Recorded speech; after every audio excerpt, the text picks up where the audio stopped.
আপনার দোকানের নাম কি? পান্তানায় শরবত চাই। হ্যাঁ, এলে কিসের জন্য দেওয়া হয়েছে বলেন? শরবত হচ্ছে দিছি গরমে যেন সবাই ঘুরে মেলার মধ্যে আর যেন ঠান্ডা থাকতে পারে। হ্যাঁ। এটা হচ্ছে ট্যাং, এটা হচ্ছে লেবুর শরবত, হ্যাঁ এটা কাঁচা আমের, এটা হচ্ছে আখের, হ্যাঁ, আর এটা হচ্ছে মহাপ্রসাদ। মহাবতেশ্বর না? আচ্ছা ঠিক আছে। আর এখানে হচ্ছে আমের ভর্তা। তাহলে পয়লা বৈশাখ, পয়লা বর্ষ সম্পর্কে আমরা কি জানি বলেন তো? পহেলা বৈশাখ হচ্ছে আমাদের নববর্ষ, বাংলার প্রথম বছরের প্রথম দিন। এই দিনে বাঙালিরা সবাই একসাথে হয়, সবাই একত্রে মিলন মেলায় যুক্ত হয়। কোনো ধর্ম বর্ণ ভেদ আমরা করি না, সবাই একসাথে মেলায় অংশগ্রহণ করি, অনেক আনন্দ করি। পয়লা বৈশাখকে আপনি কিভাবে দেখছেন?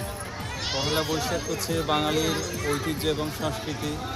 সবারই উচিত পহেলা বৈশাখে আনন্দ গণপরিবেশে অংশগ্রহণ করা। আচ্ছা কেমন লাগছে এই পয়লা বৈশাখ বলো? অনেক ভালো লাগছে। আচ্ছা ঠিক আছে। কি খাচ্ছ তোমরা বলো? কুলফি। অনেক গরম হয়ে গেছে, হ্যাঁ গরমের কারণে কুলফি খাওয়া হচ্ছে।